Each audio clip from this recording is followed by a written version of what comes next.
আসসালামু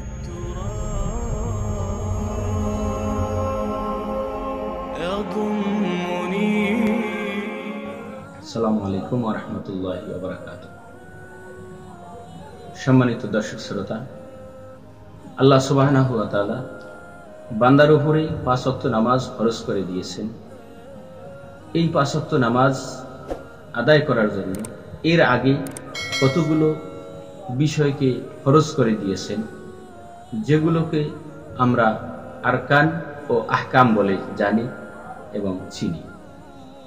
তো এই আরকান এবং আহকাম এর মধ্যে যদি একটি বাদ হয়ে যায়, তাহলে নামাজ শুদ্ধ হবে না, নামাজ বাতিল বলে গণ্য হবে, আবার সে নামাজ পুনরায় করতে হবে। তারই পাশাপাশি আরও কিছু বিষয় রয়েছে, যেই বিষয়গুলো যদি সঠিকভাবে আদায় না হয়, তাহলেও নামাজ কিন্তু আদায় হবে না। আরকান আহকাম যেমন 13 ফরজ, তদ্রূপ আরও 8টি বিষয় রয়েছে, যেই 8টি বিষয়ের উপরে সেজদা করা ফরজ। 2 পাও, 2 হাঁটু, 2 হাত, নাক ও কপাল, এই 8টা বিষয়ের উপর, এই 8টা অঙ্গের উপরে সেজদা করা ফরজ। যদি কোনো ব্যক্তি সেজদা করতে এই 8টা অঙ্গের উপর সেজদা না করে, তাহলে তার নামাজ হবে না।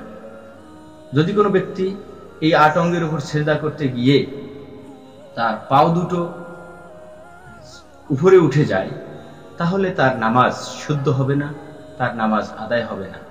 এই ভুলগুলো আমাদের প্রায় সময় হয়ে থাকে। আল্লাহ রাব্বুল আলামিন আমাদেরকে এই ভুল ত্রুটি থেকে রক্ষা করে সুন্দরভাবে নামাজ আদায় করার তৌফিক দান করুক। আল্লাহ সুবহানাহু ওয়া তাআলা যেভাবে নামাজ পড়লে খুশি হন, সেভাবে আমাদেরকে নামাজ পড়ার তৌফিক দান করুক। ওয়া আখিরু দাওয়ানা আলহামদুলিল্লাহি রাব্বিল আলামিন।